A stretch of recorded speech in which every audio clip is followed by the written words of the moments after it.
कि दरअसल वो किसी एक राजनीतिक पार्टी को फायदा पहुंचाने के लिए उनके इशारे पर काम करते हैं। तो स्टाफ की कमी अगर महाराष्ट्र के अंदर है तो स्टाफ की कमी तो बिहार के अंदर भी है कि ज्ञानेश कुमार जी और उनका चुनाव आयोग निष्पक्ष नहीं है।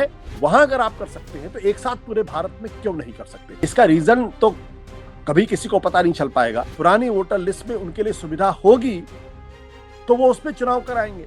सेलेक्टिव तरीके से एसआईआर को अंजाम दिया जा रहा है, तो कहीं डिलीशन हो रहा, कहीं एडिशन हो रहा।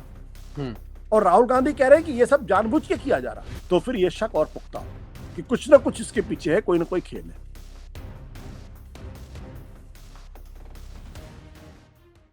क्या चुनाव आयोग का सुपर प्लान महाराष्ट्र की सियासत की भेंट चढ़ जाएगा? बिहार चुनाव की तारीखें तय होने के बाद एसआईआर का धमाका होने वाला है, लेकिन डबल इंजन वाला महाराष्ट्र अचानक ब्रेक लगा रहा है। दरअसल बिहार विधानसभा चुनाव की घड़ी अभी नजदीक है और चुनाव आयोग पूरे देश में एसआईआर का बड़ा ऐलान करने को तैयार है। अक्टूबर के पहले या दूसरे हफ्ते में यह धमाका हो सकता है, लेकिन यहां अभी रुकिए, क्योंकि महाराष्ट्र का स्टेट इलेक्शन कमीशन, जी हां, वही जहां बीजेपी की डबल इंजन सरकार है, उसने साफ मना कर दिया। State election commissioner Dinesh Waghmare ने पत्र लिखा कि एसआईआर मत करो, अभी लोकल बॉडी इलेक्शन के बाद ही किया जाए।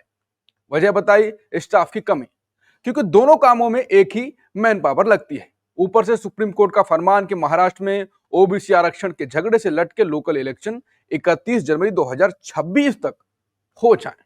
तो सवाल उठता है, क्या यह अपील के पीछे सत्ता पक्ष का दबाव है? क्या सीईसी ज्ञानेश कुमार झुकेंगे या अपना प्लान अटकाएंगे?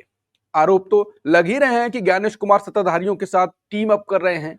इस सियासी घमासान की गहराई में उतरेंगे हम आशुतोष जी के साथ और जानेंगे क्या यह सिर्फ स्टाफ की कमी है या सत्ता का खेल। नमस्कार, मैं हूं अंकुर और आप देख रहे हैं सत्येंद्र का खास शो आशुतोष की पैनी नजर, जहां आशुतोष जी खबर की खबर लेकर असली खबर बताते हैं।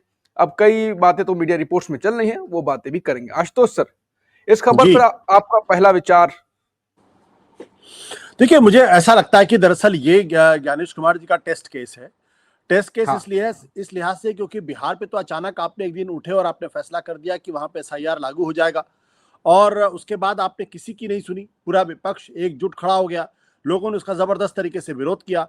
संसद के अंदर विरोध, संसद के बाहर विरोध, लोग सड़क पर निकल आए, लोग सुप्रीम कोर्ट पहुंच गए, लेकिन ज्ञानेश कुमार जी ने किसी की बात नहीं सुनी। सवाल इस बात को लेकर यह है कि महाराष्ट्र में जहां अभी कम से कम जो लोकल बॉडीज के इलेक्शंस हैं वो थोड़े दूर हैं, जबकि बिहार के इलेक्शन बिल्कुल सिर के ऊपर मौजूद थे। हाँ। तो वैसे में जिस तरीके से बिहार के बारे में आकस्मिक फैसला किया, तात्कालिक फैसला किया, बिना किसी से पूछे फैसला किया, तो उस तरीके का फैसला वो महाराष्ट्र के बारे में क्यों नहीं कर रहे हैं? ये प्रश्न तो उठेगा। और अगर इतनी सी बात यह कि महाराष्ट्र के अंदर उनको लगता है कि स्टेट इलेक्शन कमीशन ने उनसे कहा कि अभी चुनाव मत करिए और ज्ञानेश कुमार जी उनकी बात को मान जाएंगे, फिर तो ये सस्पेंस पूरी तरीके से खुल जाएगा कि दरअसल वो किसी एक राजनीतिक पार्टी को फायदा पहुंचाने के लिए उनके इशारे पर काम करते हैं। और इस तरीके के आरोप पहले भी उनके ऊपर लगते रहे हैं। इस तरीके के आरोप उनके पहले के जो मुख्य चुनाव आयुक्त थे राजीव कुमार, उनके ऊपर भी ये लगते रहे हैं। तो महाराष्ट्र के साथ अलग तरीके का व्यवहार, बिहार के साथ अलग तरीके का व्यवहार, क्या इसलिए क्योंकि बिहार में जो राजनीति चल रही थी उसको वहां का एसआईआर सूट करता था, और महाराष्ट्र के अंदर जो राजनीति चल रही है उसमें एसआईआर सूट नहीं करता है। तो वहां का जो इलेक्शन कमीशन है वो साफ तौर पर कहता है अभी आप यहाँ पे जो है मत कराइए एसआईआर। और बहाना क्या दिया जा रहा है कि दरअसल यहाँ स्टाफ की कमी है। तो स्टाफ की कमी अगर महाराष्ट्र के अंदर है तो स्टाफ की कमी तो बिहार के अंदर भी है। लाखों पद जो है रिक्त पड़े हुए हैं। तो ये सब बहानेबाजी है। सीधी सी बात यह है कि एसआईआर का सिर्फ एक मकसद मुझे दिखाई पड़ता है कि ज्ञानेश कुमार जी और उनका चुनाव आयोग निष्पक्ष नहीं है, और उनसे जिस ईमानदारी की अपेक्षा की जाती है उस ईमानदारी का परिचय अभी तक उन्होंने नहीं दिया है। और इसलिए बिहार के अंदर वो अलग तरीके की रणनीति अपना रहे हैं और महाराष्ट्र के अंदर अलग तरीके की रणनीति अपना रहे हैं। और अगर मान लीजिए, चलिए मैं मान लेता हूं बिहार में करना बहुत जरूरी था, तो फिर आप कम से कम आज ये तय कर देते, या 2 महीने पहले तय कर देते, या 1 महीने पहले तय कर देते, या 15 दिन पहले तय कर देते कि पूरे भारत में एक साथ एसआईआर होगा। क्यों नहीं तय करते? ऐसा तो है नहीं कि अगर महाराष्ट्र के अंदर एसआईआर होगा तो बिहार का स्टाफ वहां जाएगा, या तमिलनाडु के अंदर होगा तो फिर कर्नाटक का स्टाफ वहां जाएगा। उसी राज्य का स्टाफ ही तो वही काम करता है।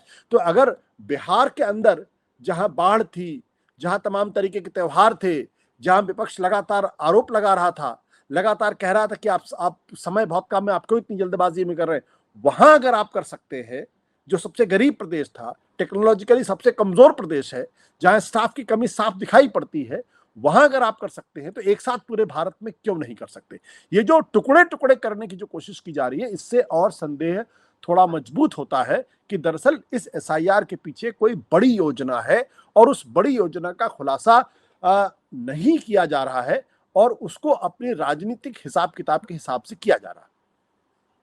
दरअसल राहुल गांधी अभी कर्नाटक की बात ले आते हैं, महाराष्ट्र का भी जिक्र करते हैं और कि कितने वोट एकदम से 6 महीने में बढ़ा दिए गए, हरियाणा का जिक्र करते हैं, वाराणसी का जिक्र हो ही रहा है।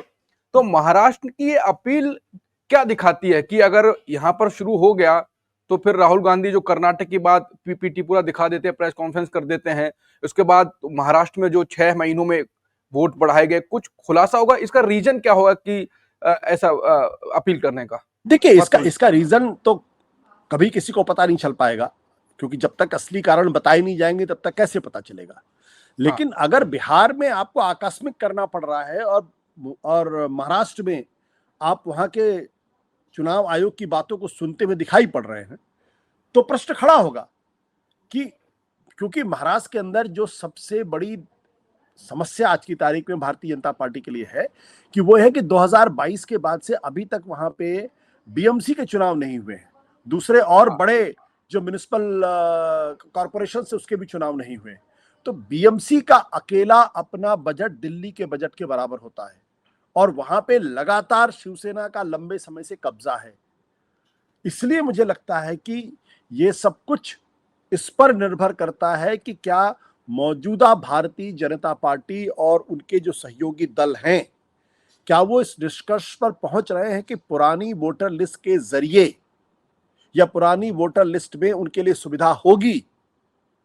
मैं फिर कह रहा हूं, पुरानी वोटर लिस्ट में उनके लिए सुविधा होगी तो वो उसमें चुनाव कराएंगे, और अगर वो सुविधाजनक नहीं लगेगा तो हो सकता है उसमें ना करके एसआईआर करने की कोशिश करें। क्योंकि देखिए, एसआईआर का एक तर्क दिया गया, एसआईआर का तर्क ये दिया गया कि इसमें बड़े पैमाने पर गड़बड़ियां हैं और जो वोटर लिस्ट है उसको ठीक दुरुस्त करने की जरूरत है। तो अगर बिहार में जहां विधानसभा के चुनाव नवंबर के पहले हो जाने हैं, नवंबर तक हो जाने हैं चुनाव, वहां पे आपको आकस्मिक तरीके से एसआईआर करना पड़ रहा है, और महाराष्ट्र के अंदर जहां म्युनिसिपल इलेक्शंस आपको जनवरी के पहले हफ्ते या दूसरे हफ्ते तक करा देना है, तो वहां आप एसआईआर का ऐलान क्यों नहीं कर रहे हैं? अगर वोटर लिस्ट बिहार की गड़बड़ है तो फिर महाराष्ट्र की भी गड़बड़ होगी, क्योंकि शिकायतें वहां भी बहुत सारी आई थी। इसलिए मन में संदेह पैदा होता है कि किसी एक राजनीतिक दल को या सत्ताधारी दल को फायदा पहुंचाने के लिहाज से ही सेलेक्टिव तरीके से एसआईआर को अंजाम दिया जा रहा है। अगर यह आरोप लगता है तो इस आरोप में दम है, और इसी वजह से विपक्ष काफी नाराज दिखाई पड़ता है। उसको ये लगता है कि जो उनके अपने लोग होंगे, एसआईआर के माध्यम से उनका नाम उसमें से डिलीट कर दिया जाएगा, और जो बीजेपी के समर्थक लोग होंगे या जेडीयू के समर्थक लोग होंगे, उनके नाम को डिलीट नहीं किया जाएगा, बल्कि कुछ ऐसे नाम ऐड कर दिए जाएंगे जिससे फायदा सत्ताधारी दल को। ये आरोप बहुत गंभीर आरोप है, और लगभग यही आरोप राहुल गांधी ने कर्नाटक में जब महादेवपुरा का जिक्र आया था, तो उसमें भी उन्होंने कहा था कि 1,250 नए वोटर जोड़े गए, उसमें नए वोटर जोड़े गए, जबकि जो आनंद का मामला है वहां 6,000 के आसपास वोटरों को कुछ पोलिंग बूथ से डिलीट करने की कोशिश की गई। तो कहीं डिलीशन हो रहा, कहीं एडिशन हो रहा, और राहुल गांधी कह रहे हैं कि यह सब जानबूझ के किया जा रहा। भारतीय जनता पार्टी के ऊपर आज की तारीख में सबसे गंभीर आरोप यही है, और इलेक्शन कमीशन के ऊपर सबसे गंभीर आरोप यही है कि दरअसल election commission Bharatiya Janata party को चुनाव में जिताने के लिए वोटों की चोरी करवा रहा है। तो अगर आप सेलेक्टिव तरीके से करेंगे, अगर आपको करवाना ही है सर, तो एक साथ पूरे देश में करवाइए ना, क्या दिक्कत है? अभी कौन सा आफत फटा जा रहा? अभी तो कोई आफत फटा नहीं पड़ा जा रहा। आप कराइए, आप नवंबर से ऐलान कर दीजिए कि नवंबर से फरवरी तक 3 महीने के अंदर सारे देश के अंदर हो जाएंगे, लेकिन आप नहीं कर रहे वो। तो इसलिए संदेह तो पैदा होता है, और मुझे लगता है कि ये एक बड़ी राजनीतिक कोशिश है, अब उसके पीछे का असली सच क्या है तो काफी समय या हो सकता है कभी पता ही नहीं चल पाए। आशुतोष सर, आपने कहा कि महाराष्ट्र की जो हो सकता है उन्हें लगता हो कि पुरानी वोटर लिस्ट जो हमने बनाई जिस पे आरोप लग रहे हैं वो हमारे लिए फायदेमंद है, और बिहार की उनके हिसाब से नहीं होगी तो वो बना रहे हैं एसआईआर करवा के।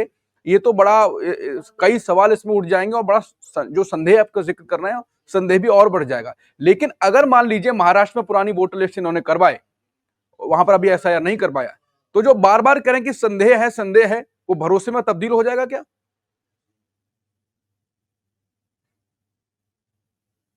आप क्या मेरे ख्याल से जो नियम बिहार के लिए लागू किए गए हैं, यानी विधानसभा चुनाव के ठीक पहले एसआईआर करके वोटर लिस्ट में जो गड़बड़ी है उसको ठीक किया जाए, तो फिर महाराष्ट्र के अंदर जो म्युनिसिपल के इलेक्शंस हैं, जो बीएमसी का इलेक्शन है, उस पर भी चुनाव कराने के पहले वहां की वोटर लिस्ट को ठीक करना पड़ेगा। आप ये नहीं कहेंगे कि यहां तो चुनाव के पहले करा लेंगे वोटर लिस्ट को ठीक और वहां चुनाव के बाद कराएंगे। ये दो यार्डस्टिक नहीं हो सकते। और अगर इस बात के लिए अगर ज्ञानेश कुमार जी तैयार हो जाते हैं या उनकी चुनाव आयोग तैयार हो जाता है कि महाराष्ट्र के अंदर वो बाद में एसआईआर कराएंगे, तो फिर ये शक और पुख्ता होगा कि कुछ ना कुछ इसके पीछे है, कोई ना कोई खेल है। बिल्कुल। तो अगर महाराष्ट्र में सवाल तो यही उठ रहा है कि एक तो अपील की गई है, पत्र लिखा गया है, मीडिया रिपोर्ट्स में ये बात आ रही है, और अगर ज्ञानेश कुमार जी अपना जो सुपर प्लान है उस पर झुकेंगे या रोकेंगे उसे, तो फिर संदेह होगा। जो मैंने कहा कि हो सकता है फिर तो लग ही जाएगा कि हो ही जाएगा तब्दील की सत्ताधारी पार्टी के लिए ये काम कर रहे हैं। अब देखते हैं कि अपील तो हो गई है, लेकिन ज्ञानेश कुमार जी उस पर क्या करते हैं, जो भी होगा हम आपके सामने लाते रहेंगे। ज्ञानेश कुमार जी पर नजर तो आशुतोष जी की पैनी लगी हुई है। नमस्कार।